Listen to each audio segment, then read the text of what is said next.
Today is Tuesday, July 20th, 2021. My name is Nicole Morin Scribner. I am the interviewer. And today I have the honor of interviewing Robert Hodge, or do you go by Bob? Bob, usually. Go by Bob, okay, so we'll go by Bob. And we are conducting this interview at Bob's home in Biddeford.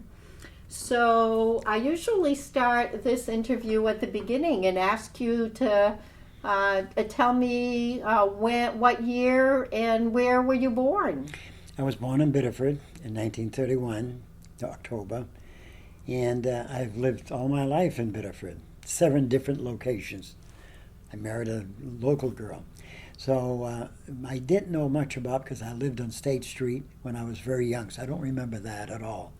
So when I was 5 years old, we moved to Pool Road, not far from the skating rings, if you're familiar with that area, south of the Clifford Park. So this was my home until I got married. Well, we moved one across the street.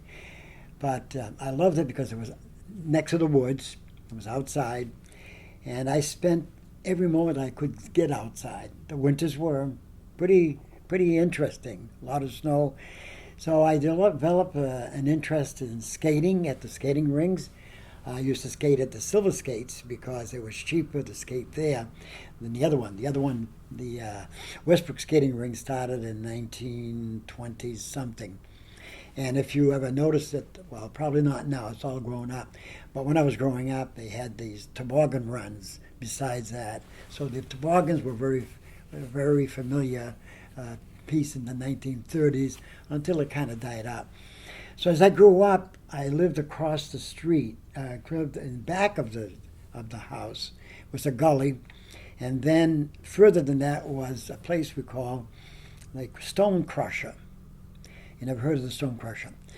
All right, so I'm going to backtrack to just, if you're familiar with Pool Street and you know where the flower shop is, okay, Curro. I worked for the father years and years.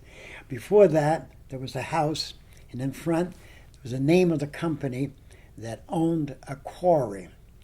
The road was built going around a small cemetery, which dated back to the 1700s. There's probably about 30 to 40 stones there.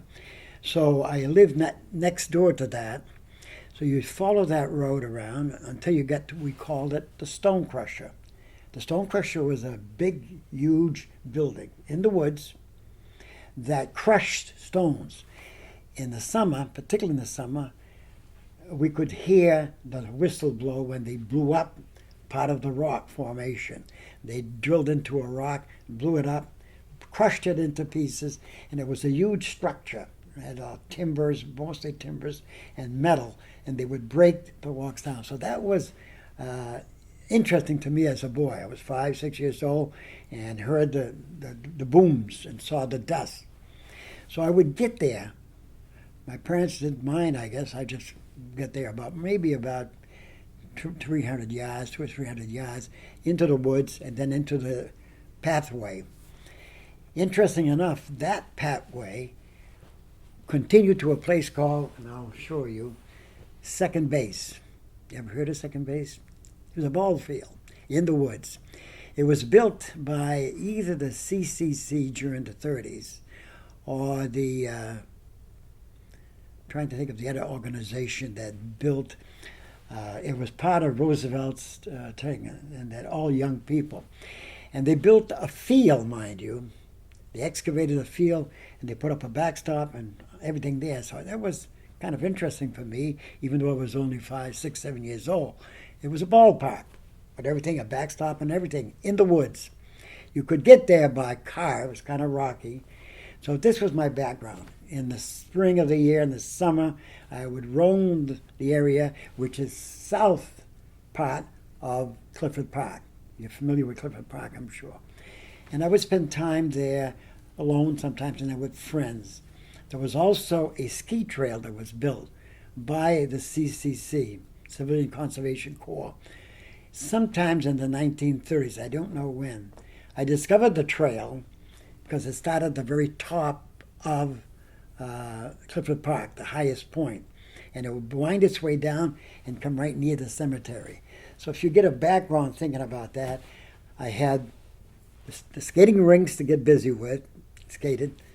I had the ski board. I skied a lot, toe straps, of course. And then to 19, when I was 6, 7, 8, 9, 10, 11 years old. And so that background gave me an interest in outside. I would spend time outside alone, and sometimes I would walk with my father. My father didn't speak any French. He didn't like the French, but he married a French girl from Canada. So I'll come to the story about that later on. He was from England, and he came here after World War One. He fought in the war, and he got wounded, and he was bitter in some ways, but he was a good man, you know.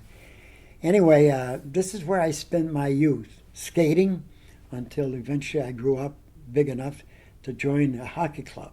I played some hockey, but more interesting, I played baseball. I loved to play baseball. I was not big in high school. I was a freshman and 12 years old. The nuns, the crazy nuns, I called them. I was in first grade, and a bunch of us all of a sudden found us in the third grade. Now, we went back to school. Instead of going to be in the second grade, I came home and I told my mother, I'm in the third grade. Oh, you can't be in the third grade. So she grabbed my hand and took me down, walked right down to the school, found out I was in the third grade. There was a bunch of us, not just myself. And then I skipped the fifth grade, wound up with the Brothers of the Sacred Heart. So skipping 2 years, all of a sudden I'm in the eighth grade and I'm lost. I don't belong there. I'm small, tiny. I'll show you some pictures. I'm really small. So, but I grew eventually, and the background of where I lived there for all until I got married, actually.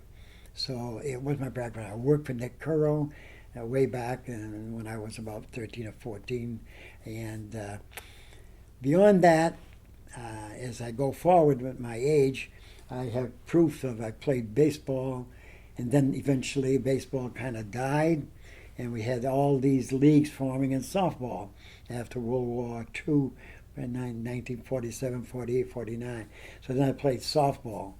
In high school, as I got to St. Louis, because I was only 12 years old, I was small. I think I was the smallest kid in the class.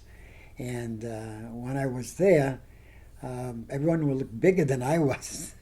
Although there was probably a couple that was probably closer. But I didn't play sports because I was too small, considered too small. And I wasn't particularly happy the first 2 years. But then I got to subjects like physics, American history, chemistry, and those kinds of things. I really improved. So I wanted to be first in the class. It was a competition. The guy was a nice fellow. Mark, forget his last name now right now. Anyway, he came out with a final grade of 94.2, and I came out with a grade of 94.1. So I was not the top of the class. So I was not so I was supposed to be the welcoming, you know. And to do that, it was in French. So I told my father, I said, I'm going to be welcoming the class of people, of parents, as he says, I'm not going to. He said, I don't like French.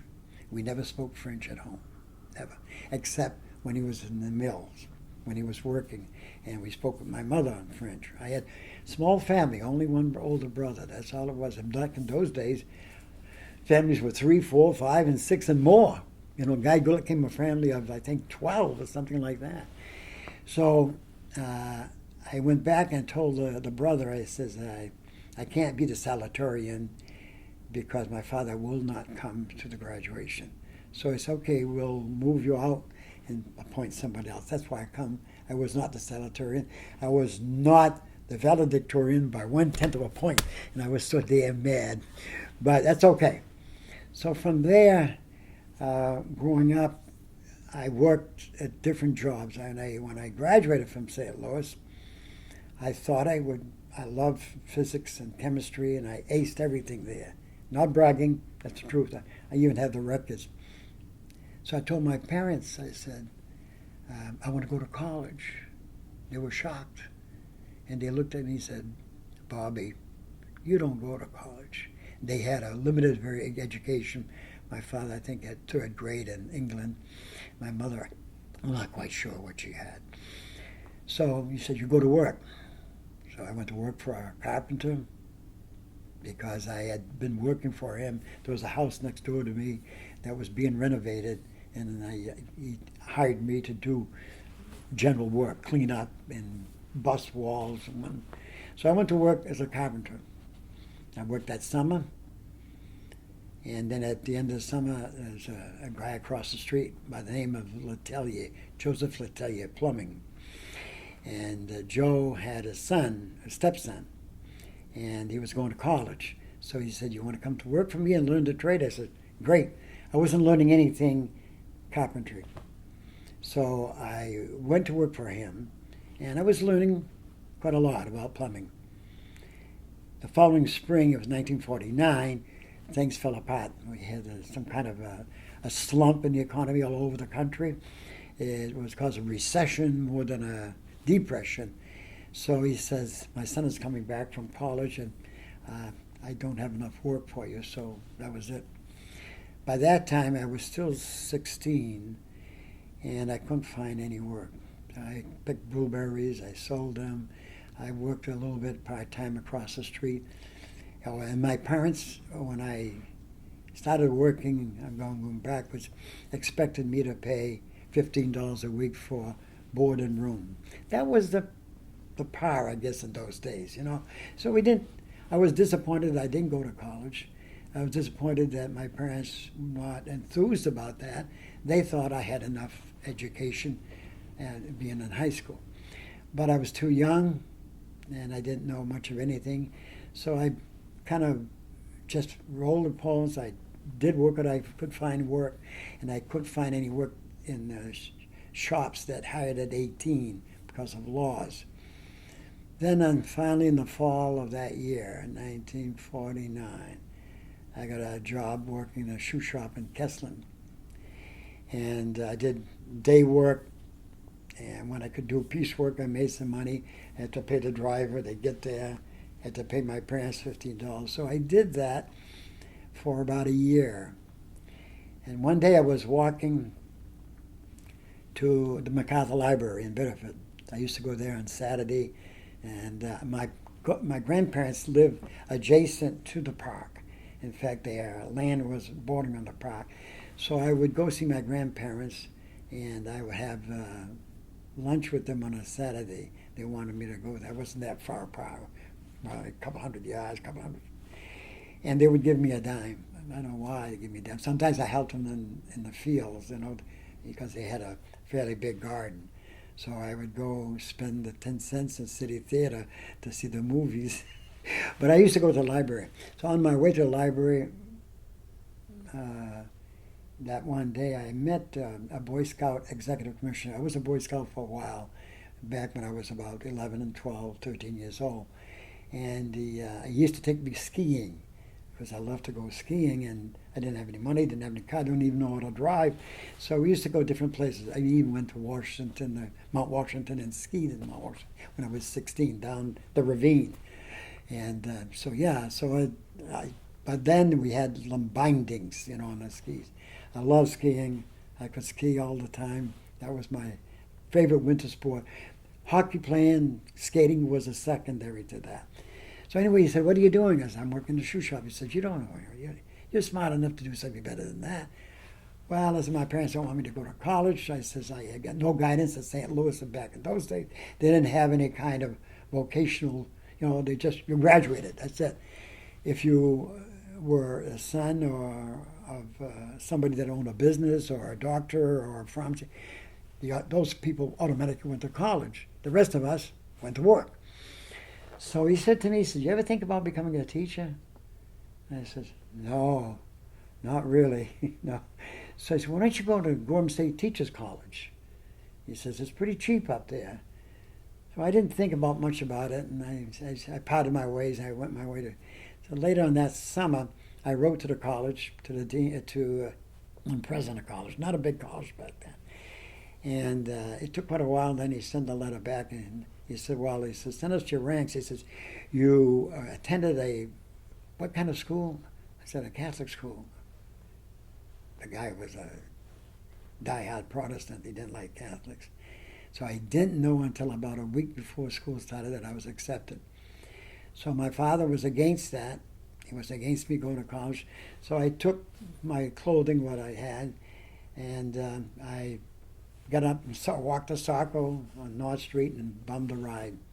Back in those days, you could thumb rides, and you'd get rides.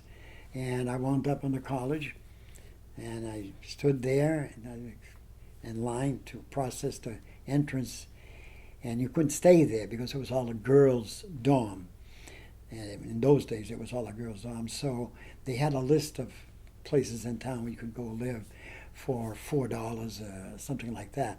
I had a little bit of money I had saved myself, and I knew I could probably find work in Gorham. And I did find a large,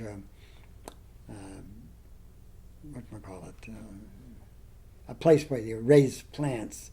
And I forgot the name of it. And I worked there. So I lived there, and my parents still were good people. So when I came back home, I'd come home and bum a ride on a weekend. They accepted me back for the weekends, but I didn't pay any board and room.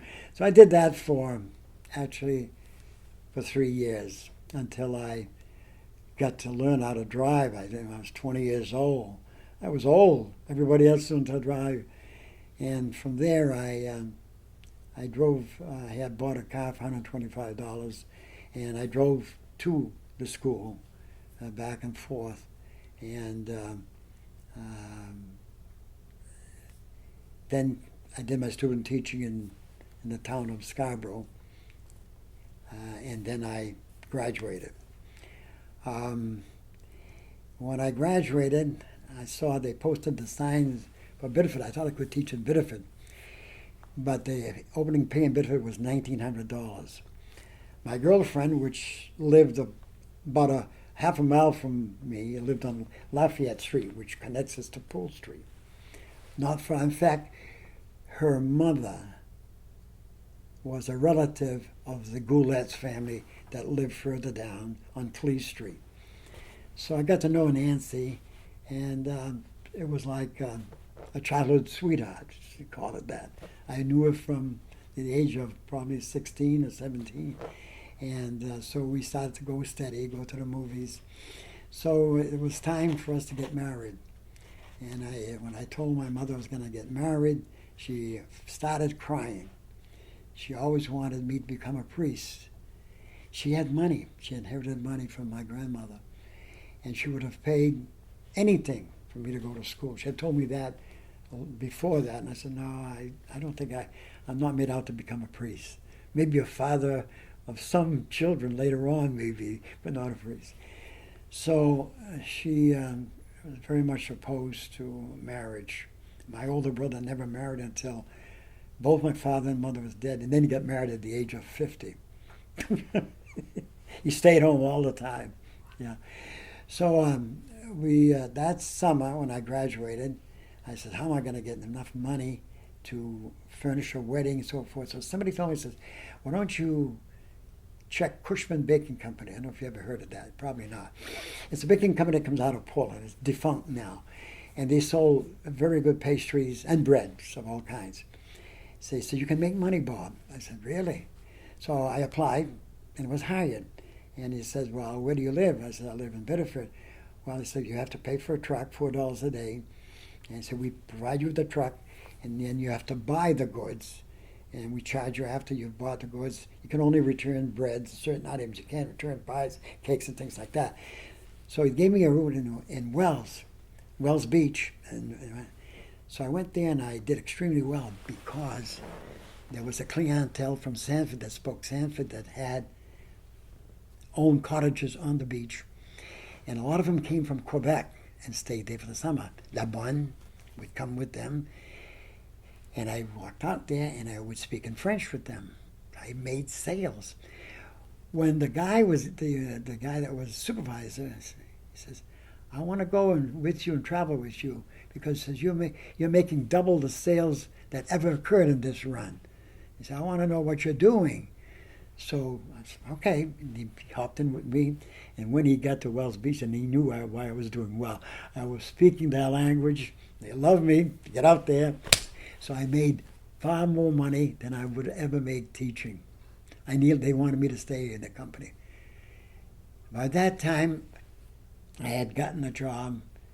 I said, coming back to Biddeford, I can't live on $1,900, marriage, and my wife might get pregnant right away. And she was working in the mills, but she didn't work, I think, 2 months after she got married, and then she was expecting, sick, and she had to quit. She never went back, never worked again.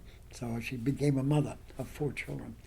So anyway, from there we got married on the last August 28, 1954. And my mother, we got married at St. Andrew's Church in French. My father didn't know what was going on, but he was there. He was polite. And my mother cried during the whole ceremony. My father kept saying, Marion, that's enough. Marion, that's enough. I never forgot that day. It was kind of a sad day. Can you imagine? You're crying, mother's crying, you're getting married. So prior to that, of course, I had gotten a job teaching in Alfred, which was strange because I got an interview with the superintendent at the college back in May. Was it May or April? April, I think it was. So he liked my credentials. I came out one of the top 10 in the college. It was small classes. I think we were about 125 in all that graduated that year in 1954. So I got interviewed, and he was very interested. You like sports? I said, yeah. I said, well, you'll be coaching boys and girls, even though it was a small school. Baseball, basketball. Basketball I wasn't too keen about, but I knew the basics. I knew I could play the game if I wanted to. So he says, I'm going to recommend you to the school committee. The school committee was 3 people. So he came back to the college, and I saw him, and he said, they rejected you. My grades were excellent. My student teaching was A+. Everything was fine. I enjoyed teaching, actually. I didn't think I would the first year, but I stuck it out. So I said, why? He says, because down below when you had a choice on the application plan of preferred religion, I wrote Catholic. There was never been a Catholic teacher in Alfred, Maine until I came there. So I said, well, why? I said, I'm not going to be teaching religion. I'm going to be teaching the subjects what I'm hired for, math and science primarily.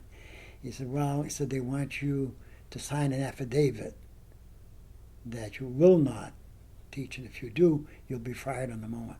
I thought that very strange, the public school to do that. But I did. I signed it, and I spent 7 happy years there. But it was too much. I was a full-time teacher, taught all the way through, all day, no breaks. I went out with the kids. I love the outdoors. So recess, we went out all together. They were not big classes. The biggest class I think was about maybe 23, 24. Back in those days, that was considered a small class. I think I had some classes even 17 or 18 those 7 years. So I coached baseball, and in the spring of the year I coached softball for girls, and later on I coached basketball, and I coached those sports, and I was busy. Meanwhile, we're living in Biddeford. We have one child comes along a year after we were married in September of the following year. And then 2 years later, another child comes out, a boy. So it was getting pretty hectic. I was not spending much time at home because, I was spending time, but I'd leave early in the morning. I even drove a school bus in Alfred to make extra money. So I said, I can't keep this going. I had joined the Army Reserves back when I was in college so that I would get money out of that. There was an outfit in 871st Ordnance Heavy Maintenance. So I joined that to make some money, and I nearly got sent to Korea. They mobilized us, sent us to Camp Devens. then shipped us to San Francisco. Is it San Francisco? Yeah. But the war ended, so I didn't see any action there. That was it. So anyway, I finally said, gee, I can't keep this up. We had flag football leagues that we performed with, acted with in Sanford. Touch football, they had a flag. I coached that. So every day I was almost involved with something, either building. So I said, I can't keep this up. So I heard that Biddeford was building a new high school and that they were going to vacate the high school on Alfred Street. That would become a junior high, more or less. So I applied for the job. And it was a guy by the name of Larrabee who was a superintendent. He was in cahoots with the mayor. Forgot his name. He kept the taxes low. The schools were terrible. So it's funny how things happen. So I went for an interview. I was expanding the house. We had to get out of Biddeford. Well, we were still in Biddeford, but get out of the rent business because the oldest was very, very active, more like me, but worse. He was hyper, and Nancy just had a hard time with her. So we said, we got to get out. We got to get our own house. So we finally were able to get a house. So I borrowed money. And it was hard. I had to borrow from my brother, who had stocks, and he borrowed at 5%. No one wanted to loan me any money. I had enough for a down payment. I had saved $1,000 because I would work in the summers at the beaches and make more money there than I was teaching. So it was a great deal. So I did that. I couldn't get any. I went to Pepperell, I went to First National, I went to Bedford Savings.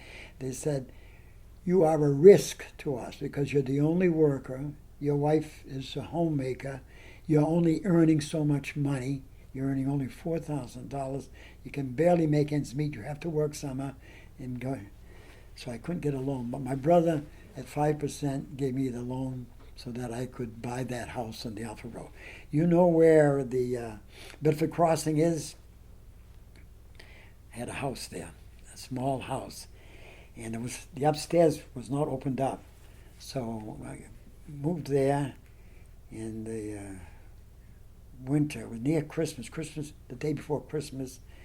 I'm trying to think of the 1959, I think it was. Eventually, about 2 years later, the third child was expecting. I busted the ceiling and I put a stairwell in, and I finished the upstairs.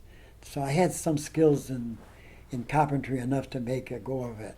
I'm not sure if it was really perfect, but so coming back to how I come to Biddeford, the superintendent he had 6 towns. Okay, he had Alfred, Limerick, Waterboro, and a couple others. So he would go around every year and see us in the spring of the year. He said, what would you like for a salary? Well, I said, I'm coaching 2 sports, boys and girls. I'm busy. I have no breaks during the day. I teach today. I go eat with the kids. I go out with the kids. I just don't go home with them. That's all I don't do. So I was there all the time. So I said, I was earning $4,300 that year. And I said, I need to get $5,000. Oh, he says, I don't know about that. Oh, another thing came up. The University of New Hampshire, which was doing some work with beaming of French programs.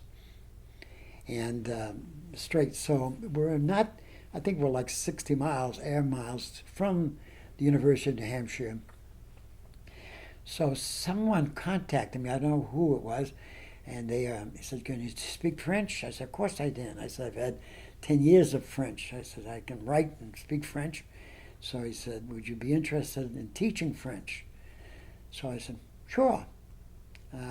So I told the superintendent about it. He said, well, you're on your own. So we got donated a television, we put it in the middle of the room with the rabbit ears and caught the beaming. So we had French 3 days a week, and I taught French to the kids. The kids loved it because they all went to Sanford High School, most of them, because the Alfred High School had closed back in a couple of years before I got there. So that was another thing I was doing. So he came back to me and he said, well, I talked to the school board and they can only give you $100 extra. I said, listen, I'm coaching these sports. I teach all day. I said, I'm teaching French, and now I'm the principal of this building. I didn't do much of principal work except sending reports to Augusta. Is about all I did. There was no discipline in it. So he said, that's all we can do for you. I really felt cheated. So then when the notice came in that very spring that they were going to hire a new junior high principal, I applied for the job. I went there to get an application on a weekday in the spring vacation. And I was all dressed up, dirty. I was finishing the upstairs, So Larry B. was the guy that was there forever. He was a friend of Logier. You may have heard of Logier, the mayor. Anyway, he said, who's there? So the woman asked my name. I said, Robert Hodge. Ah, really? Have him come in. I said, I'm not appropriately attired to be interviewed. Come on in. So he started to talk to me. He said, you English? I said, well, my father's from England, yes. And he says, what about your mother? From Canada. Oh, your grandparents? Turgeon. Oh, Turgeon. Yes, he says, I've heard of the name. Logier calls him a great Democrat. So anyway, he listened to me. And he said, well, he opened the drawer. He said, see how many applications I have for that job? There must have been, I don't know how many, maybe a dozen, maybe more, I don't know. So I'm kind of cocky. I said, I don't think, maybe none of them will qualify. I qualify. I've done everything. I've taught French, I've done all the subjects I've taught, all junior high stuff, 7th and 8th grade stuff. I coached. I said, what more do you want? Oh, he said, I don't know about that. So let me go. Then he called me for a second interview. I got hired after that. So I came to Biddeford, and I said, I wanted what do you want for salary? I said, $5,000. He said, we can't pay that for you. But he said, we'll give you $4,700. And he says, if you prove yourself, we'll give you the $5,000. By Christmas time, he wrote me a letter. He says, congratulations, you're now promoted to $5,000 a year. So that, up to that point, that was interesting. I got to love Biddeford. I was, of course, a native of Biddeford. I knew a lot of people. I spoke French and English. Some people that spoke strictly French because they were from Canada and didn't speak the language. So I had an edge in some ways that way, that I was bilingual. So we had grades 5, 6, 7, and 8 in that building. I think there's about 500 or 600 kids. It was a big building. No assistant, I was so full time. And sometimes I couldn't get a substitute. I had to teach, So if the superintendent would call and says, I want to speak to Mr. Hodge. He says, he's teaching now. Well, tell him to get a sub. He says, he can't find any, so I'm teaching. So he'd drive down to come and see me sometimes.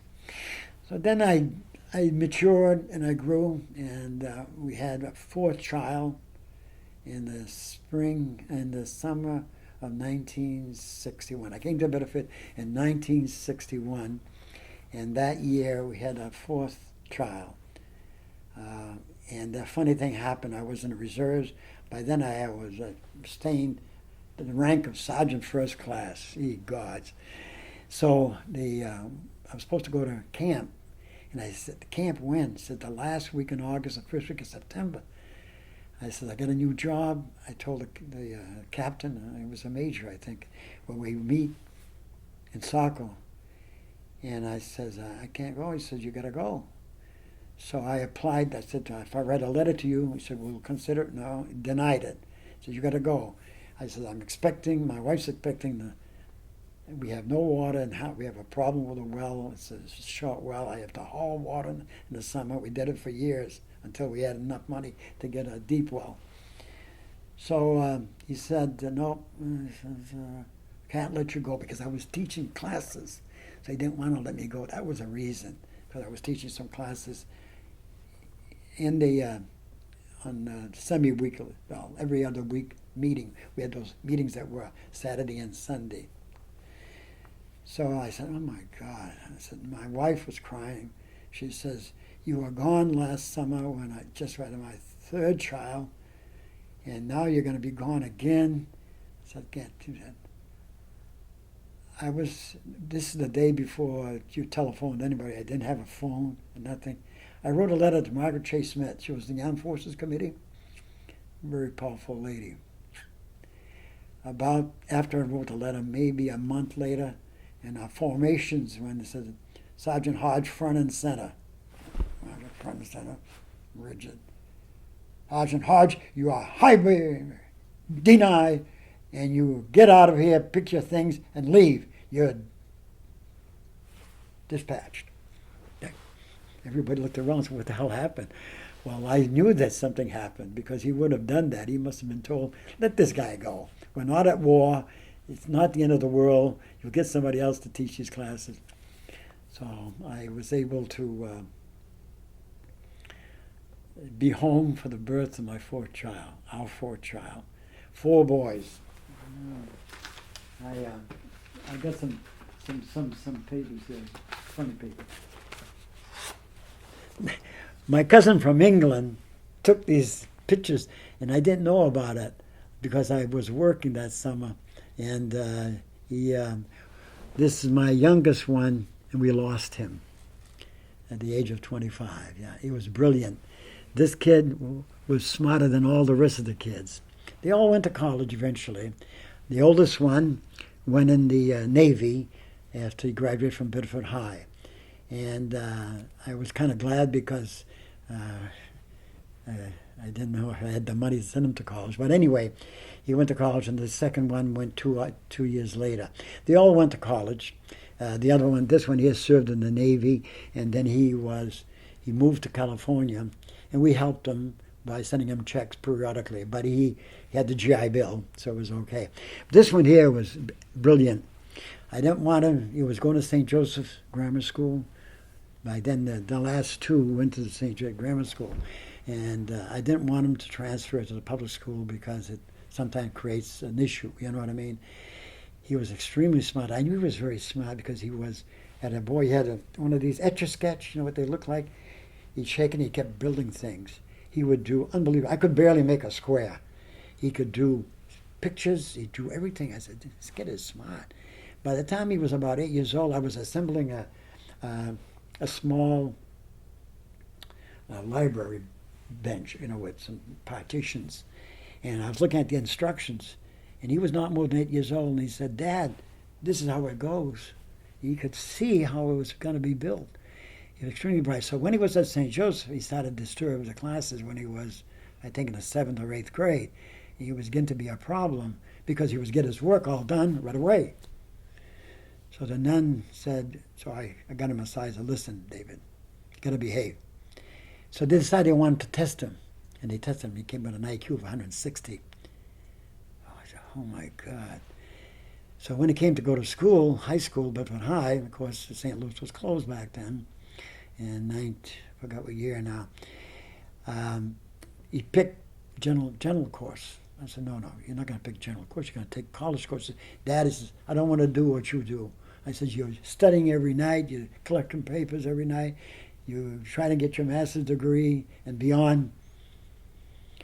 So I said, David, I said, I know you can do the work that needs to be done on a college course, AP course. And I said, you got to take AP course. He said, I'm not going to college. That's fine. Don't go to college. That'll be a help to me. Don't go to college. Maybe you'll go into trades. He went AP. He never brought a book home. Never. And he was always on the honor roll. I said, where do you do your work? He says, on the bus coming home or in study halls. Whenever I have a chance, I do my work. He was an extremely bright kid. He went to in the Merchant Marine. He went up to the coast of the college. I can't forget the name now. And he graduated high in the class, and he went to the Merchant Marine as an officer, Marine engines, Marine. And so, and then the Marine business went kind of, they were hiring foreign people, so he had trouble finding work. So he went, his brother had come on a visit, and he was heading back to California. So he went to California, and he got interviewed, and he went to work for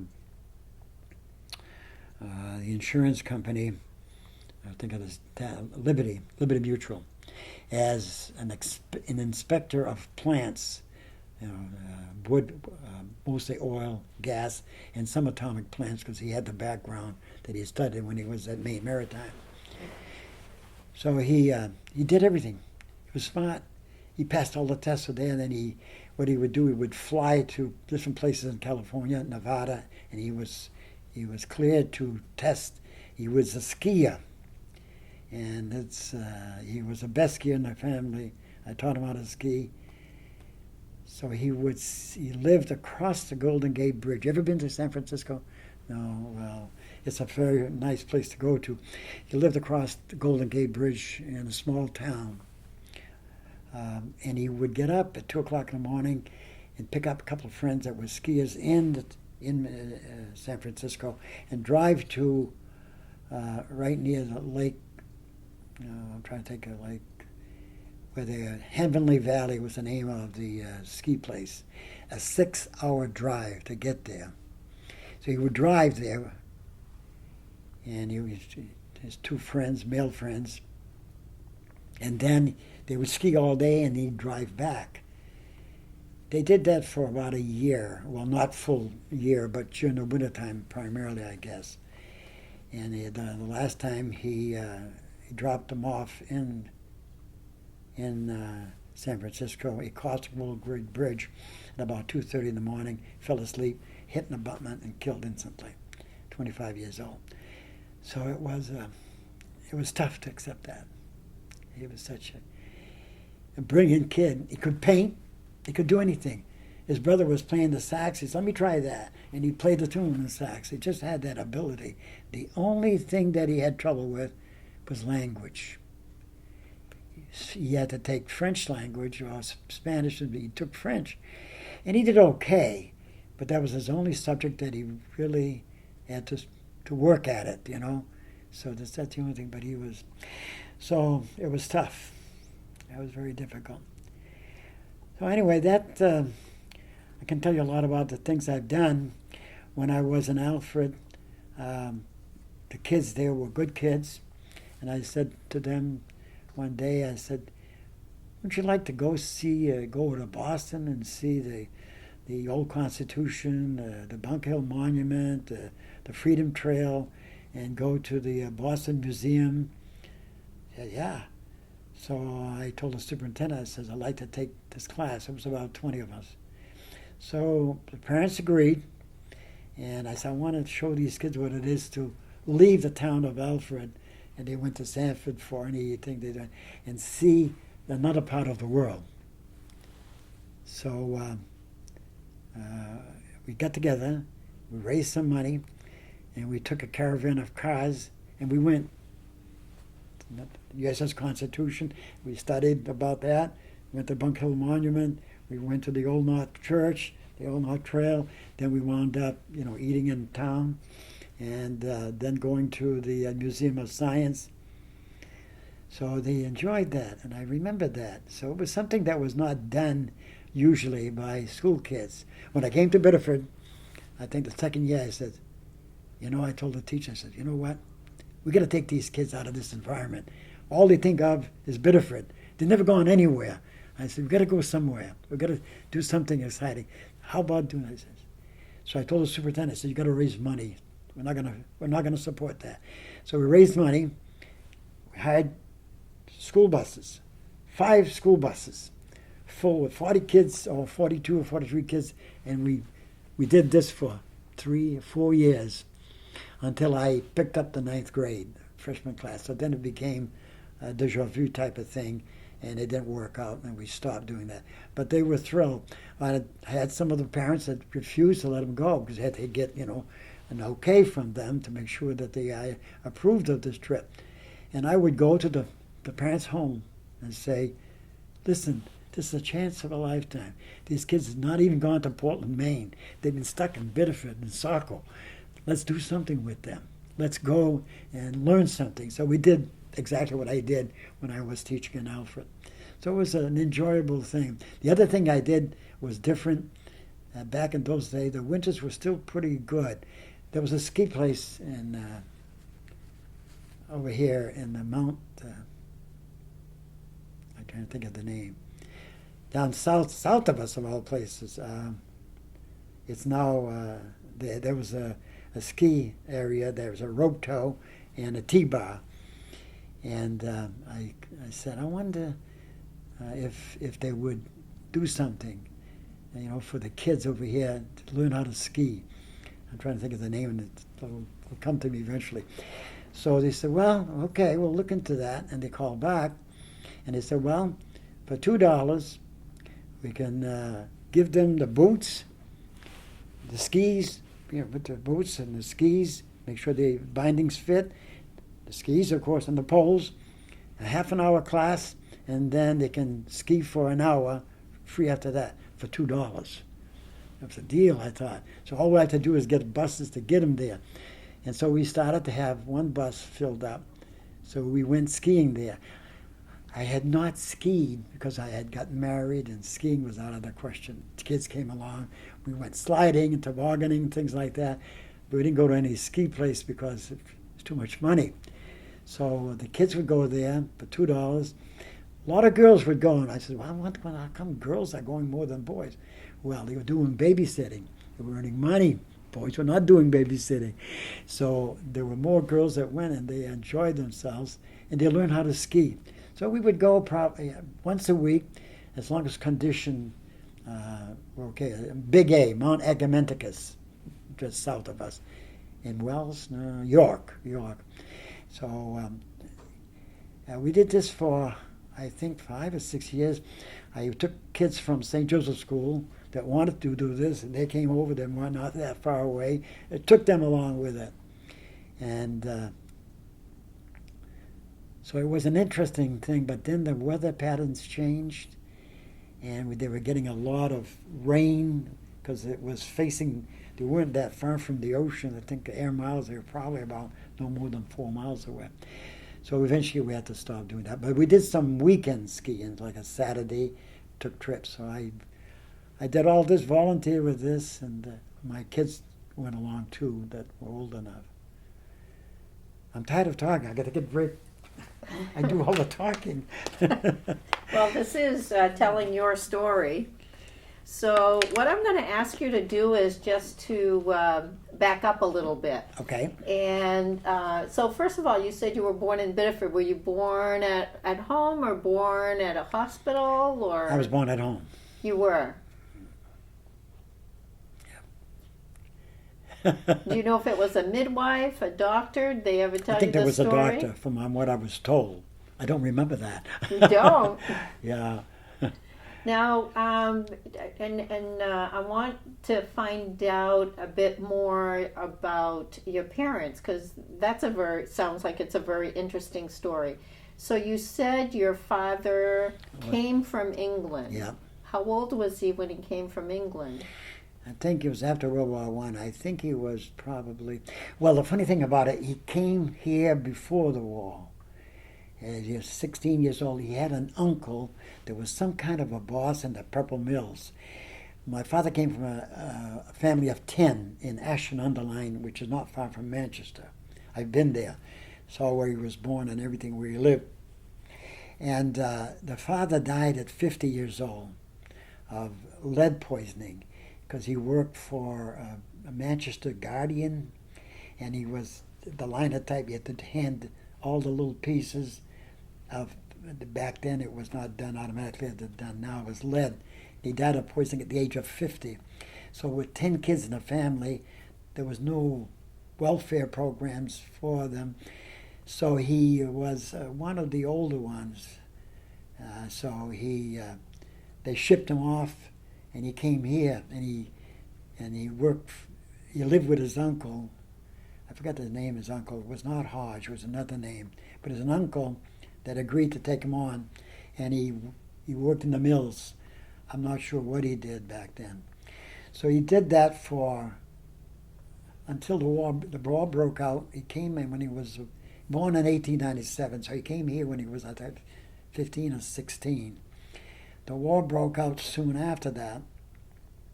And you know how young people are. There was a bunch of guys that were English that were immigrated here. So there was a Canadian recruiter. The Canadian forces back then, they were very allied with the British. They were still part of the Commonwealth. And he was in Portland. So they went to talk to him. He gave a speech about joining. People were joining up. And he said, "Oh, we're going to go beat the Boche." He was 17 or 18 by then, I think. So he joined the army. He got stuck in Quebec. This is funny, because him and 3 or 4 others spoke only English, didn't understand French. They couldn't take the orders because it was a French unit. And all the orders were given in French, the speech were given in French. So they were stuck taking care of the horses, cleaning the manure and all that in Quebec City. So I guess they got tired of doing that one day. Said, "We didn't come here to clean horse manure up. We came here to fight the Boche." "Oh, you want to fight the Boche?" Put him on the next boat, shipped him to England. They trained in England, and then he was in the war under the Canadian forces, which was allied close with the British. And he got wounded twice in the town of Ypres, Iypres, in Belgium. And he had a tough time. He came home, came back to Biddeford after the war, and because things were bad in England, and he had a contact. So he came back and he got rehired in the mills. And he worked his way up apparently to become a loom fixer, which apparently, and he never wanted me to go work in the mills. It's funny. He didn't want me to work in the mills. He could do anything else. Didn't want to go to college. Don't come in the mills. And okay, because he considered a sweatshop. The weave rooms get moist so that the cotton could function. So he became a loom fixer, which apparently is one of the better jobs back then. None of that exists today. Huh? It's all gone. So then he started courting my mother. She was Turgeon, Tuigon, and they lived on Poole Street, not far from adjoining the Clifford Park area. And so they got married in 1921, I think. That was strange because he had to become a Catholic to do that. He was a Church of England Methodist, I think. But I don't think he really practiced the religion. Enough, I guess, that he was allowed to get married as a Catholic, but I don't think he really, because I never recall going to church with him. He said he would go to St. Mary's because it was English, and go to St. Andrew's because it was French, or St. Joseph for that matter. But we lived in St. Andrew's Parish because I lived most of the time. I explained to you, and back then it was divided. Huh? St. Andrew over here, St. Joseph over there. Well, St. Mary's could be anywhere. They take all the Irish people in. So but I never heard my mother and father argue or anything about religion. There was never talk about that. We didn't speak French while my father was in the house, but we spoke with my mother because she was French, and encouraged me to keep speaking French. And of course, my brother went to public school, and I'm surmising I never knew why, because my father insisted to go to public schools. When I came along, well, my mother must have said, "Listen, you had your way. We're going to send this kid to St. Andrew's School." That's how come I wound up at St. Andrew and then St. Louis. So that's pretty much a background. Father was a quiet man. I used to walk in the woods with him near the Clifford Park, go directly where the road was around the cemetery, the little old cemetery. I used to go to that old cemetery when I was a kid and look at all the stones, you know. And over the years, it got vandalized. It's sad. And I used to remember even the names and read the story of their lives. Some of them had been buried there since the late 1700s. So it was a small cemetery, probably about 30. I think I told you about that. So anyway, I would go talk with them, and I would walk with them through the woods. Sometimes we wind up on West Street, which would be probably about a couple of miles anyway. And we never hardly talked. We just walked, you know. He was a quiet man, didn't say much of anything. But he was a good person, and even during the Depression years when he wasn't working much, he did all kinds of things to make us, you know, we had the food that was needed. Some people were struggling. My mother actually wound up in the public school. Strange, because my grandfather, Churchill, who lived right there on Pool Street, near the park, below the park, wanted to make sure that she could speak fluent English. To do that, he took her out of I think it was St. Andrews, and he sent her to Emory School. So she actually wound up, I think, graduating from Emory School. I didn't know. Now, she was born in Quebec. Yep. In Victoriaville. Yep. Now, so she spoke French. Yeah, fluent French. Now, how did it get communicated to you that you don't speak? Why was your father, do you know why he was so against speaking French? I think that developed primarily in the mills. There were a lot of French people working the mills, primarily. Some English, some Americans, I guess there were. And every time that he would hear them talking, he had that suspicion that they were talking about him. So he got to hate that. And I can understand that to a certain degree. It's probably kind of insulting that if you and I were speaking French and somebody was saying that didn't understand me, and keep him out of the conversation. I think it developed there. He never said that, but I'm guessing that was where it came from.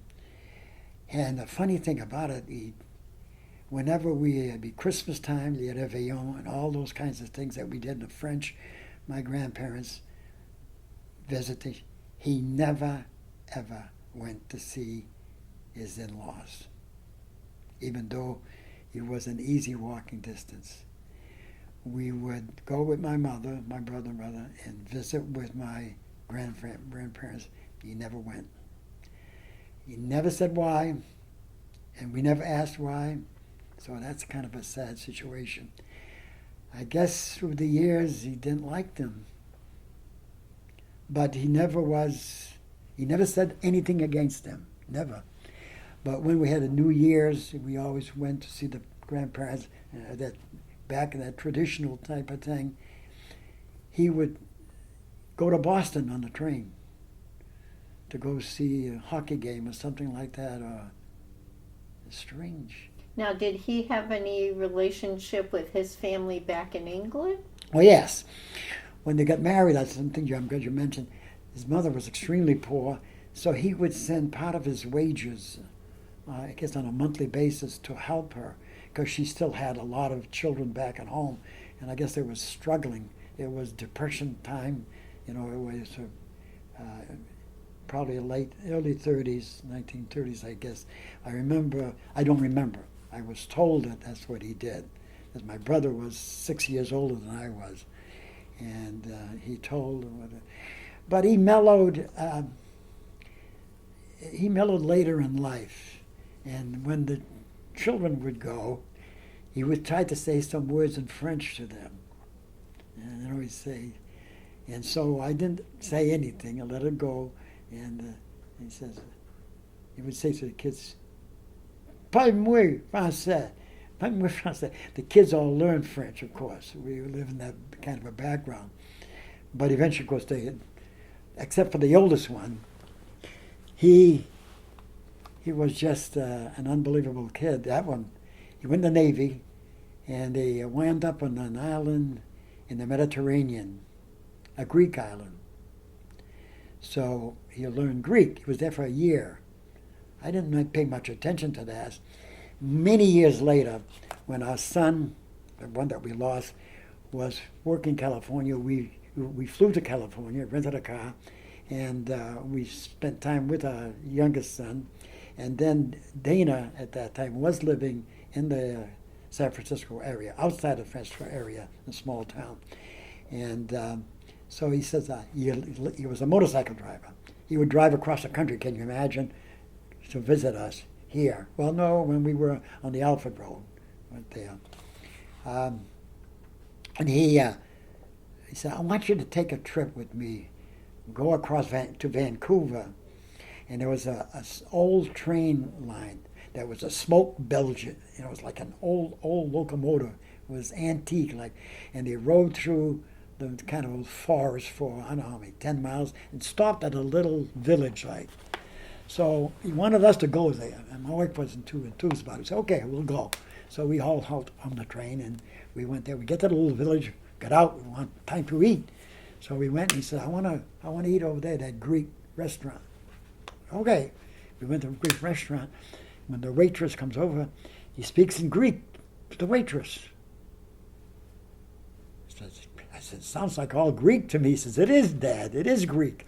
So he says, the waitress says, I don't speak Greek. He says, have the maitre d', not the maitre d', but the cook or something that came over. And there they are, chanting in Greek. I said, Dana, you should have become a translator. You could learn languages real. I didn't know he had that ability. He always writes letters. He writes them in French sometimes. Years after he went to school, many, many years. So he's living in Colorado now. And he got married. We went to the wedding in Chicago. He married a girl that was heiressed, well, the one in the family, to the hotel chain. Well, I knew that wasn't going to work because that family owned a villa in Mexico, and they owned a villa on the Lake Michigan, and it was money. And we went to the reception, and I remembered the mother who controlled, I forget their name. The name was the name of he says, well, my daughter married a sailor boy from Maine. That's not going to work. And it didn't. She was a nice girl, and she already had a master's degree. She was working on a doctorate in electrical engineering. She was smart. I met her. And so she said, I can't live the way Dana lived. Dana didn't mind living poorly. He was used to struggling. He could do that. And so they got divorced. That was it. He never married again. He had some girlfriends. And we didn't have any. He's now 60. He will be 65 in September. So we don't see him much now. We talk on the phone or communicate by letters. The other one, the second one, Steve, he's retired and he lives in Wells. He married a girl from Massachusetts, from Waltham, and he made money. He got into he had Crohn's disease when he was young. He had a tough time, and he had several operations, and he had part of his gut removed. So he struggled, but he's done well. Now he retired. He's 60. He will be 64, or he's 64, I think. Yeah, 64. And we had 2 grandchildren, and I got a picture of them. So that's him. The third one was Brian. He was a bright kid. His dissertation is right there. You could see it underneath. Don't bother looking. No, I'm talking about what's underneath. Yeah, it's a dissertation. He wrote a dissertation. He says, Dad, he says, I'm finished what you started. I started on my doctorate, but my wife said, I think that's enough. And it's time for you to stop studying. And So I did. And but he's a registrar at South Atlantic, Florida Atlantic University. I never heard of the place. I said to him he comes up. He was here back on the 9th of May. He helped me work outside. He never married. He had some girlfriends, but not the marrying kind, I guess. And of course, and David was going to get married. The last one, he was 25. So the second one that got married had two, a boy and a girl. The boy got married about 3 years ago, and about a month ago, his wife, after 3 years of marriage, had twins, a boy and a girl, and they're now about a month old. So we're great grandparents finally. But that's it. But when I was I worked for the church a lot. I was involved with I'm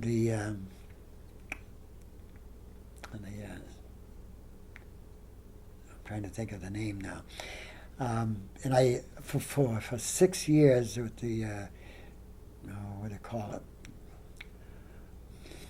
I got some awards of that. I got a bunch of awards.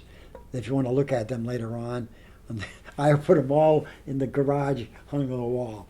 I have when I left Biddeford and I retired, and then eventually I went to teach at St. Joseph College, and I did other work in Saco. But the Diocesan School Board, the Catholic School Board, contacted me when I was principal at the junior high. And he asked me if I wanted to serve. And I said, yes, I'll serve. So I served there for 6 years. The last 2 years, I became the chair of the committee. It was about a dozen of us, 7 or 8 of us. And the Catholic schools were closing like mad, because the nuns were disappearing, the brothers were disappearing. So I saw Monsignor Murphy, who was kind of guiding us in some way. When I became chair, I said, listen, the bishop's campaign, that takes money, and then some money comes back. If you really want Catholic schools to continue, I said, we have to take that bishop's campaign, half of it, and put it into the schools. In this case here, it would have been St. Andre and St. Mary's and St. George, because I think at that time this was still all functioning. So they voted unanimously, of course, right? Because we were on the Diocesan School Board for Catholic schools. So Monsignor Murphy was a friend. He said, I'll take this to the bishop. Well, it got turned down. Eventually, I guess 5% of the connections would go towards the school. So that's a long ways from 50%. But I worked on the Diocesan School Board, and before I became superintendent, I worked as an assistant superintendent, but I worked first in curriculum, and I recommended Sarah Jane Poley to take over my job. She took over my job because Andy Frechette was superintendent, and Andy had a bad heart, and he wanted me to become certified as a superintendent in case something happened. Something did happen, too. And so he was a great guy, and I learned how to become a superintendent from that guy. Anyway, that's what I did there during that time. And I joined the School Business Professional Organization, and I became president of that organization. I have the plaques and all that stuff if you want to look at them later on. I'm speaking too much. So I think that was another professional thing I did. And when we had an organization in the county of the superintendents, I eventually became chair of that county. So I did different things while I was in that position there. But when I worked for the school department in the central office, and they wanted me to get out of working with the teachers and so forth, I lost a lot of interest. But then I got interested because a lot of federal programs are going on, and so I wrote federal grants for speech therapy, for remedial reading, and I got a van so that they could go to the parochial schools, but had to keep the van off the grounds on the street and get the kids to come into the van. So I did things of that nature, and public relations. And then, of course, Andy got sick. I took over for him superintendency. And I could have become superintendent at that time, but my second son, Steve, who had Crohn's disease, nearly died. And he was in the Children's Hospital in Boston for about 2 months. He was struggling. He was a sophomore in high school. So when the job was offered to me, I says, I can't take it because I'm gone weekends and my mind is not really with the school department. So I was late becoming superintendent. I didn't become superintendent until I was assistant superintendent for a long time, until 1987, when a guy by the name of Bill O'Neill was superintendent. And there's a funny guy. Anyway, so I was superintendent for really a short time, only not quite fully 5 years. But during those 5 years, I had promised way back when the Kennedy School was built. Ray Keneally was superintendent then for a short period of time, 2 years. He said, "We got to build a school, Bob." He said, "Can you serve with me on the committee?" I was the only, except for the superintendent, I was the only other person. I was principal of the junior high at that time. So I served on the committee with him. That school was built, can you imagine, for $349,000. The acquisition of the land, a 16-room building, but an all-purpose room. And he gave me the responsibility of filling all the school up with desks and materials for the all-purpose room, cooking and everything else. And then I learned a lot. I learned how to cope with Augusta, because to get to school buildings, you've got to be able to set the tone. You get to write up the requirements to make it. So I learned a lot and remember it. Fast forward almost 20 years, 2 schools were built when I was superintendent. The middle school, which now is no longer the middle school, I think it's an intermediate school, and the other school was a primary school.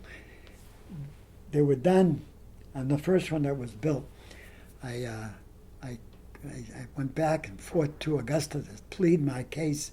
I said, we need a bigger school than what you're authorizing, because the parochial schools are closing at an enormous rate. You know what I mean? The kids are leaving school, they can't make them.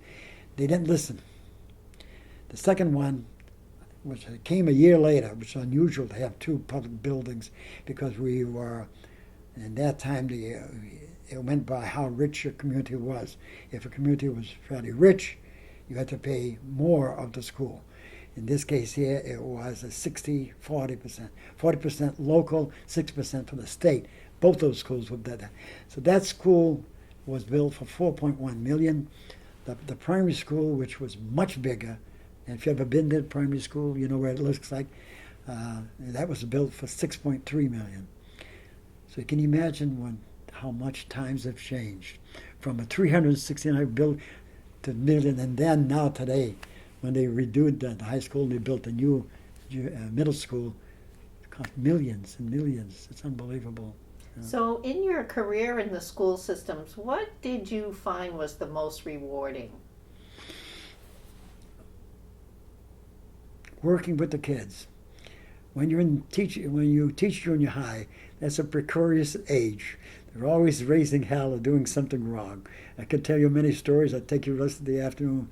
But I enjoyed working with them, working with the kids.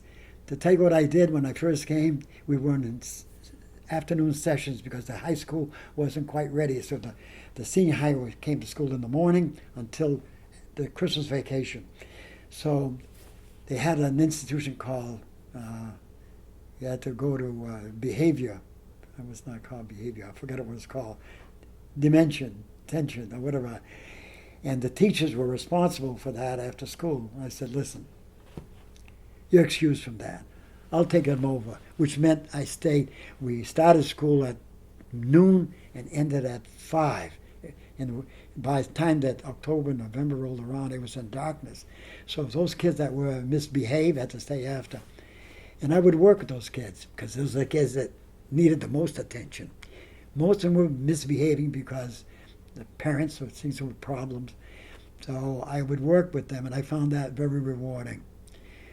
When kids got to be a problem in the school, and you do have problems in the junior high, it was an entirely different environment from Alfred, which was considered a country school. The kids wanted to be in school because that was the social center of the school. Biddeford, no, they had pool rooms, they had bowling alleys, they had downtown Biddeford. It was a different situation, and I knew I expected that. So I knew that kind of aura was there. So I would work with the kids.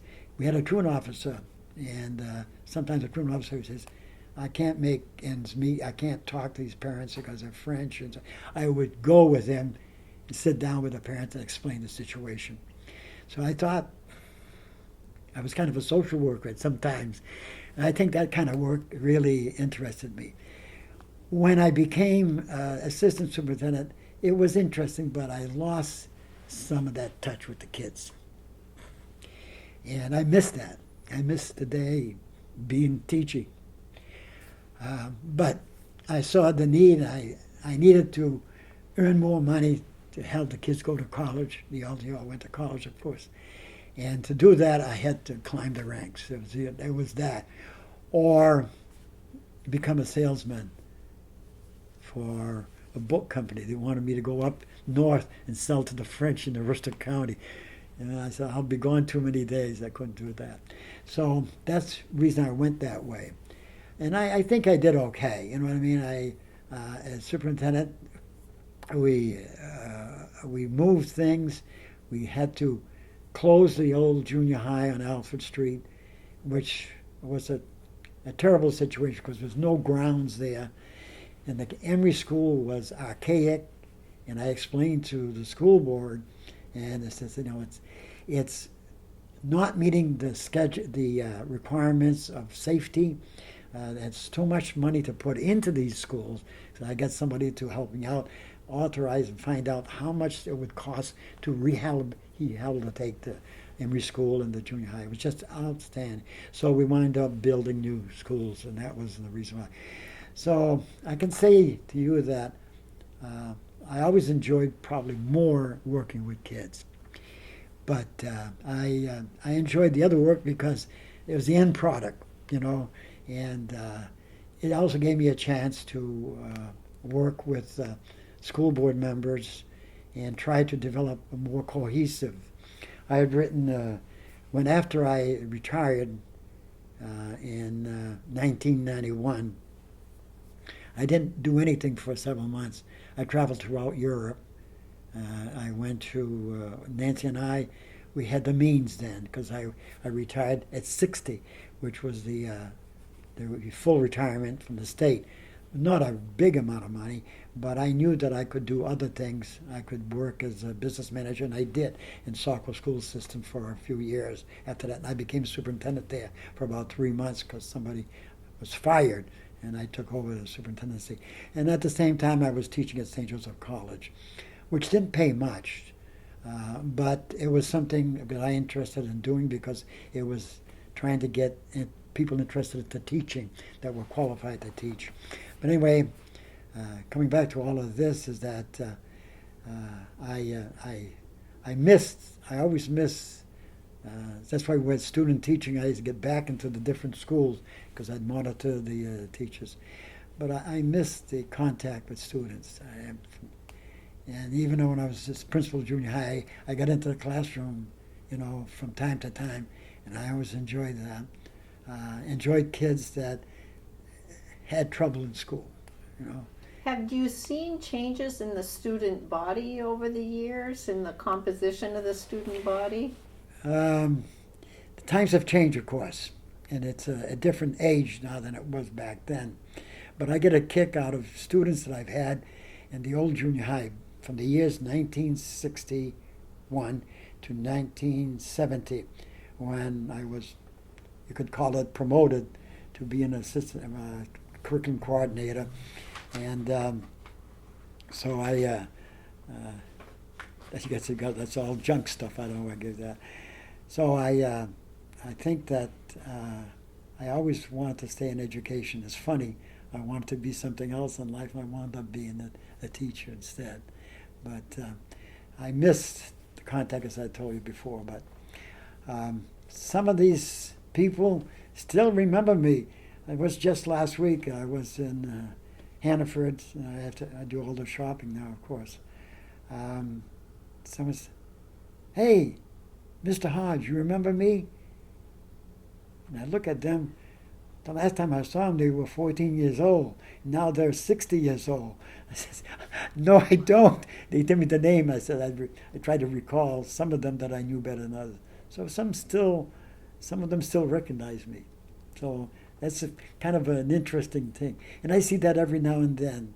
That's just someone of mine. Somebody walks over to me. I was in over here at the Market Basket one day, and I'm in line cashing out, and somebody comes over and says, You're Mr. Hodge." When they say Mr., you know that it goes way back. They don't call me Bob. They call me Mr. Hodge. So I have that still in contact, in one way, And I see that every now and then, somebody that's, way back then. I see the former teachers occasionally that taught when I was there at junior high. And we had a bond, never forgot. Anyway. So one of the things that I like to ask people. I talk too much.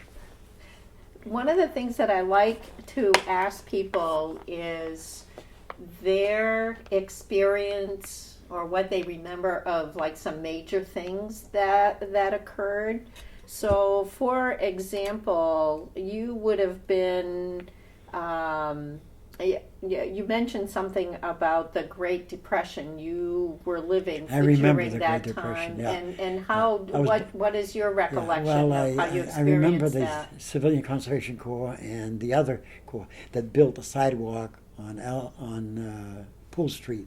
It was right in front of our house, and I used to go out there and talk to them. They were young men, who were not from around here for the most part, and I remember that. And I remember the food lines downtown. And my father would occasionally go, not that often because he was pretty frugal with his money, and we didn't. I don't think we ever had any food shortages, like some families did that we knew about. And we had a garden, of course. Everybody had a garden back then. So I think that impacted me. I never forgot the Depression.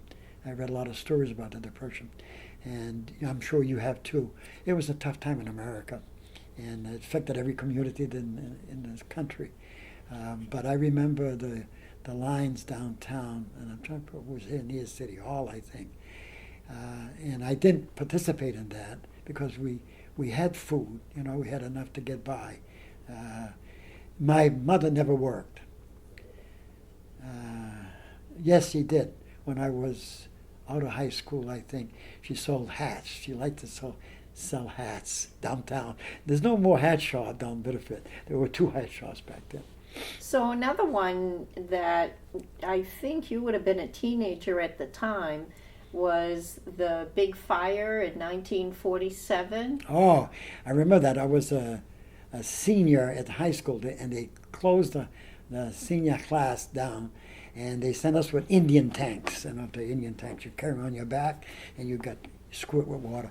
And what we did, they sent us in nearby towns that had burnt. The forest the fire burnt, and we were there squirting water on the stumps that were still smoldering. And the thing about we loved it most is that the Red Cross were there with coffee and donuts. When you're 15 years old, I wasn't 16 then, you're always hungry. I always was hungry. I've never been big, but I was always hungry. You eat, and we'd do that. So the fires I remember very well. I remember the smoke. That when we walked to school, we always walked to school to St. Louis from where I lived on Pool Street up, and sometimes we'd get whiff, and it was fairly close to Biddeford. So that I remember, and of course we saw the newspapers in the places that burnt down, Bar Harbor and other places. So that was, and I kept clippings of all those things, and I've since thrown everything away, so got rid of them. But that's what I remember most of my childhood, yes. Now, what about the JFK assassination in 1963? I think you would have been a principal Yeah. at the time. Do you remember what that was like? Yeah, I remember the day that Kennedy got shot.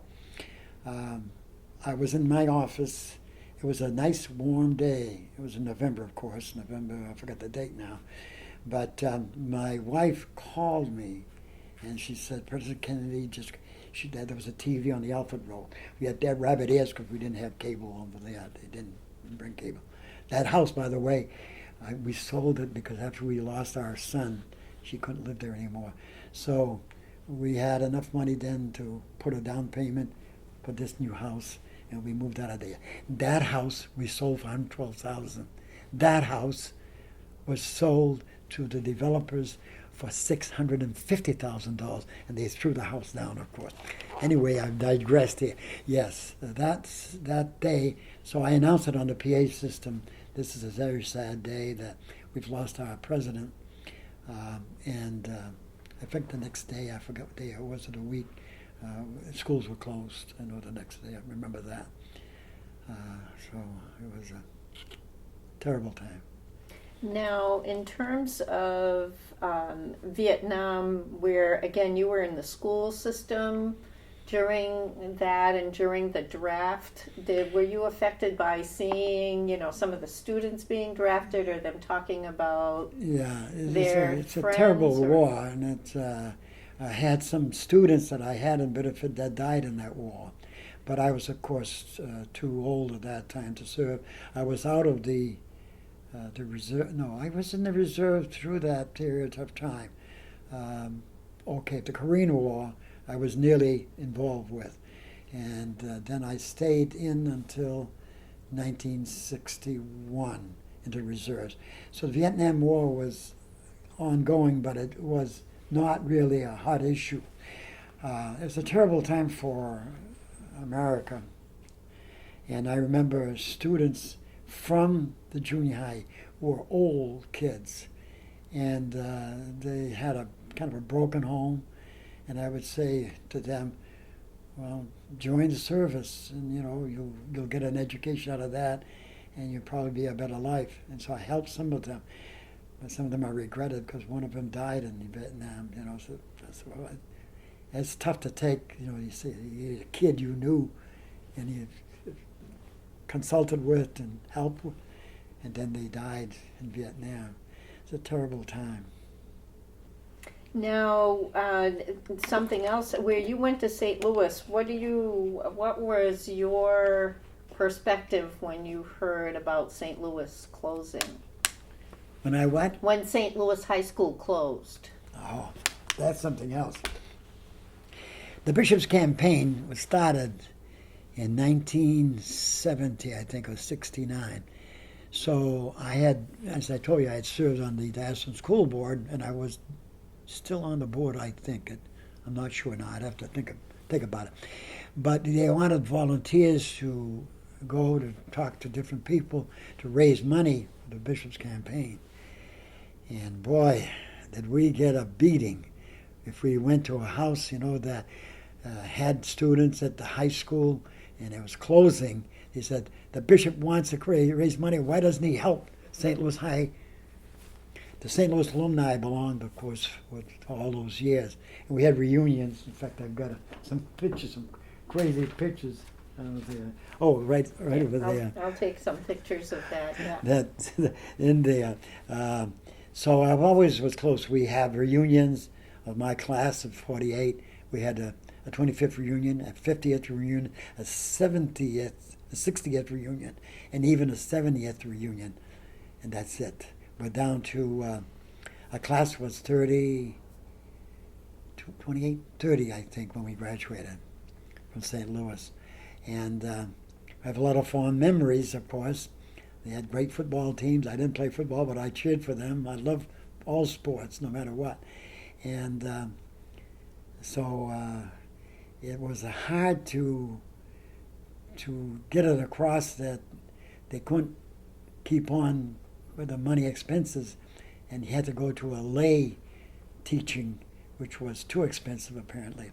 But I remember when I went there, the parish of St. Andrews would foot the bill. So I remember in 1947 they were talking at St. Louis to enlarge the school because it were growing.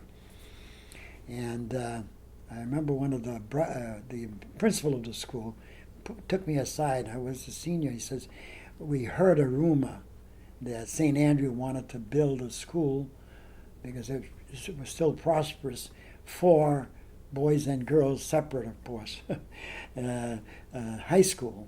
And I said, I've heard of it, but nothing has come of it, because they were worried that the stream of money coming from St. Andrew, I don't think I ever paid any tuition, or my parents ever paid any tuition to go to St. Louis High from day one. So the church, St. Andrews, pitched whatever was, and I can't recall exactly how much that was. So that was a surprise.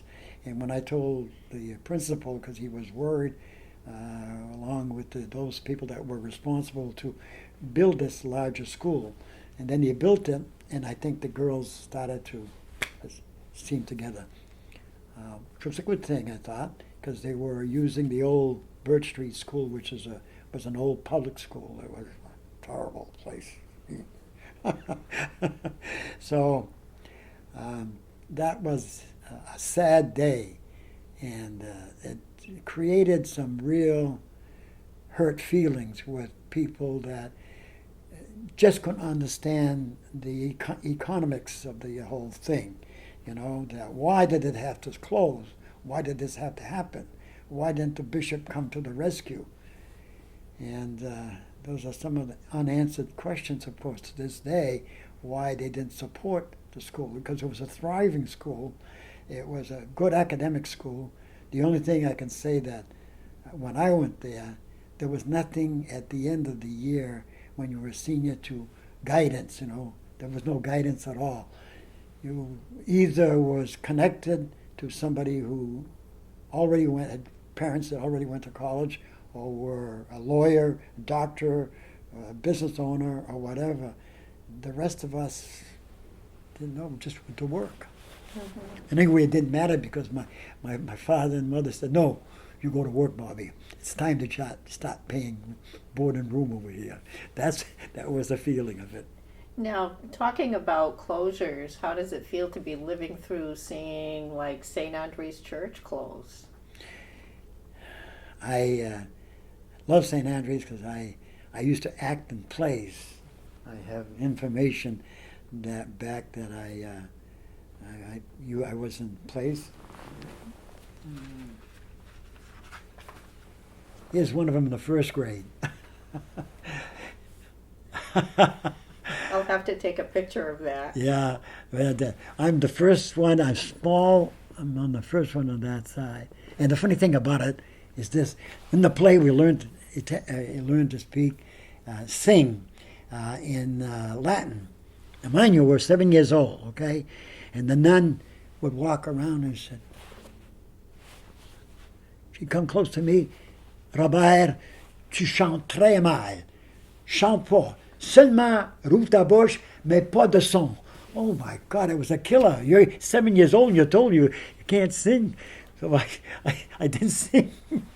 But that's a story. And so I always kept that. It appeared in the local papers years later, and somebody sent it in. But if you want to take the picture of that now. And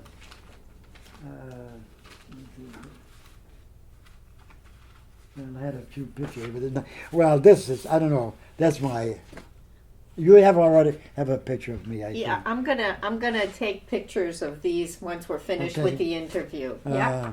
Well, you already have that. Yep. Yeah, the wedding. The wedding picture. These are, when I was first grade. So my first gift, the parents for me at Christmas time gave me a wagon. That is cute. Yeah. And then later on, I built a lot of airplanes, model planes. Huh. I don't know that I've ever seen pictures this size before. Oh, that size? Yeah. This size. Well, we have tons of pictures of the gardens, especially because we started the garden, and we took pictures every year of our gardens when we had tours, and we had tours here. I have, I think, let's see, I'm trying to think of, oh, these are the papers. Just take a quick look at them. The tours, and that's my wife. Oh, yeah. Yeah, you probably remember that. And there were tours, and they wrote about our gardens, and both of those tours. It's a Courier was one of them. There. Yeah. Yes, so, I can take pictures so of that and include you can, it if you with want this. to. It's up to you. I Yes. don't think that. Yeah, this is the fountain. Anyway, yeah, this is more. Oh, this was when I was only 2006. I don't know. I have a lot of it, but for some reason, most of pictures in the last 20 or 30 years are always involved with my wife when we toured Europe, and we went to the Middle East, and we went to probably the most inspiring trip was to Jerusalem, to Israel, and we were there, and then we went into Egypt. So we did a lot. We did Greece, Italy, did all the countries. That was when I was working primarily at St. Joseph College. And when we did a couple of trips before that, when my cousins came here and stayed here with us for a few weeks, then we just went back to and then we visited London and all those places, and France. Yeah, this is one. I don't know. I don't know what birthday is. 2006, so that was 15 years ago. So when we're speaking about things that happen in history, we're living through something pretty big in world history right now. How has the COVID pandemic affected you? Well, strangely, my wife got sick. She had, I explained to you, aortic aneurysm, which she could die if that burst within a day. But that's not what's causing her any pain. Her pain is primarily in the hips and the joints, arthritis. And it occurred 2 months, the peak of it occurred 2 months before the pandemic started in March 2 years ago. So it didn't. She always loved to go out on Saturday night and go to eat at 99 or something like that, you know. And I did too, of course. And we could afford it because we were, you know, at that stage in the game. So that's what she misses the most. And it became a different world. I mean, for her, being trapped here and knowing that everybody else was trapped didn't seem that bad. But I stopped going to church, of course. I had to become the sole person that went out to get food, things like that. And so it didn't matter an awful lot to her. She knew it was bad, but when we came to get the inoculation, we got them over here at Walmart's, the other one. And so I have a hard time. She uses a rollator in the house, okay? And so I go with the rollator and then get her down a couple of steps into the garage and get her into the car, which is that she suffers. She can't lift her legs. She suffers a lot. So we've only been out, never been out to eat, even now that we could go out, no, because she can't. So we've been out for the inoculation. She's been out for see different doctors at the spine center, and so we've been out 1, 2, and this since she got sick, I think we've been out maybe 7 or 8 times, but all to see medical issues with that. She's not getting any help. It's just one of those tough situations. So the pandemic did not affect her that much because she knew everybody else. You miss seeing people that we knew, you know, when you go out to eat. She has a family. One of them has died, and so we don't see them. We haven't seen them because they're dispersed somewhat. Um, it's a different situation. I can live with that because I'm so busy trying to keep the house clean. I do all the cleaning now Mm-hmm. and do all the errands. So, and the outside, well, it's gone. I do what I can, not much. So it's a different world for us. I'm glad that we're on the fringe of getting rid of this damn thing. God, it's terrible.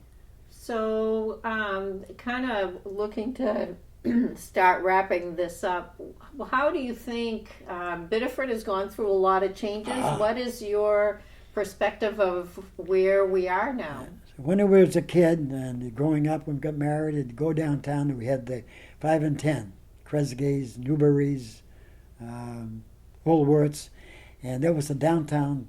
Loved to go downtown because we could buy something pretty cheap when I was a kid.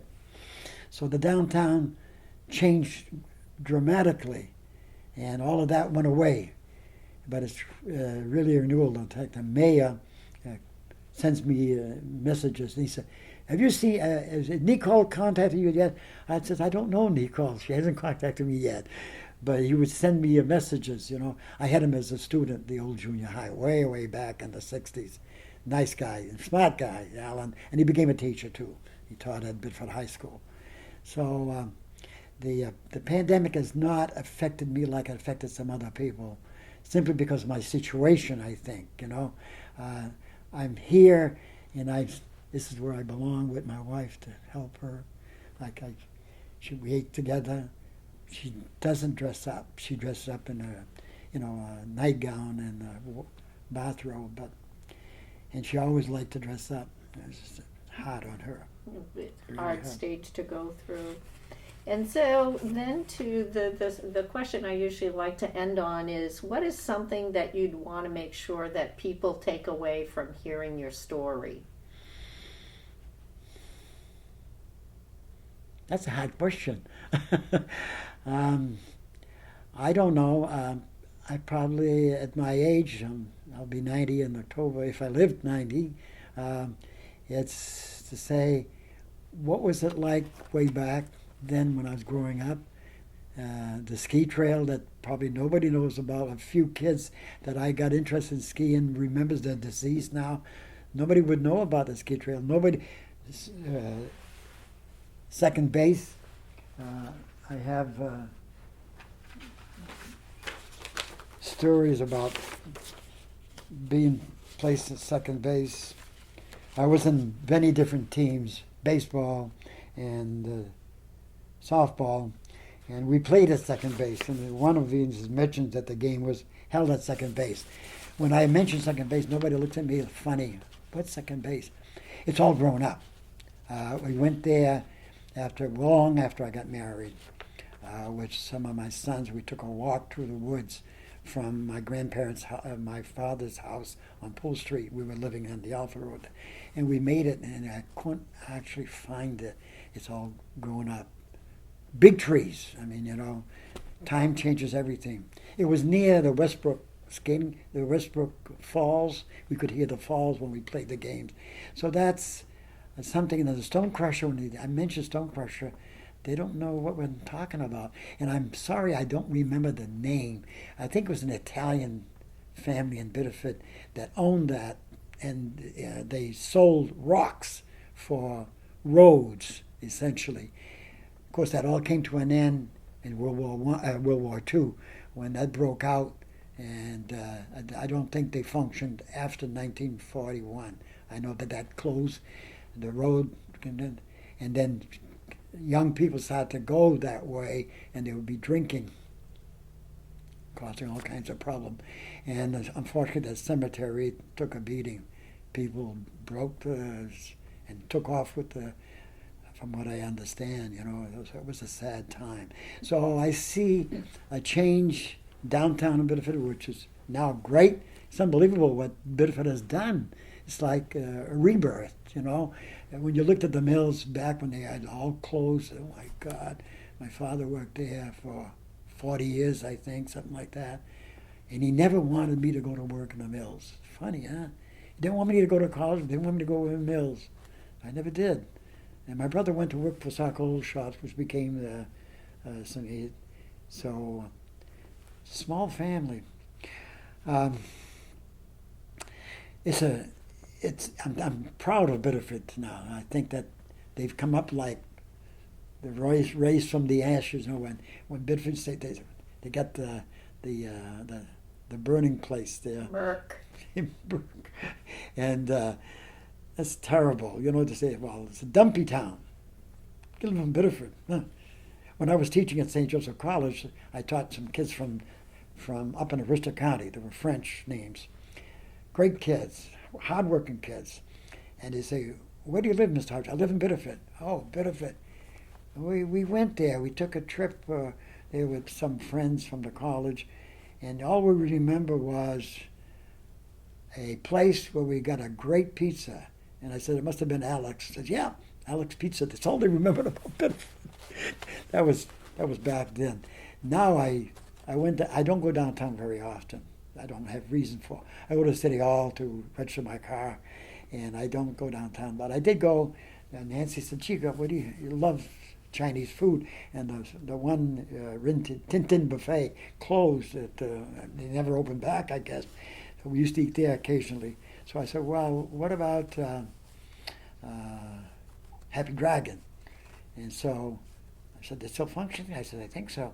And they still do. I went down and got a meal down there. And it's interesting to see that they had a separate entrance just for takeout, because that came about, I think, because of the pandemic. So you can see it was packed with cars. Downtown gets packed with cars. I can't believe it. It's hard to find a spot to park. They have all these small little restaurants, these Indian bags or whatever. So it's a big change. For me, it's huge because it was a great place to grow up when I was a kid, even when I got married. Then I saw it slowly deteriorate. And then the mills became a passé. It deteriorated more. No one wanted to go downtown. There was nothing to go downtown for. Maybe the library and City Hall, that was about it. I used to go to see the theater, the plays because I enjoyed that. So it's been a roller coaster type of thing, if you want to call it. Great when I was growing up, even when I was married, and then slowly decayed. And then within the last 10 years, I got to give credit to the leadership in Biddeford. The current superintendent is a smart guy, too, doing a great job. Look, taking over even Saco, for crying out loud. Unbelievable, huh? Mm-hmm. Yeah. Okay, well, I thank you so much for... I want to... Well, this was... your time. I have about a dozen, if you want to take a few moments, then just follow me. Yes, I'm going to stop this now. Okay. Okay? Yeah. Very good.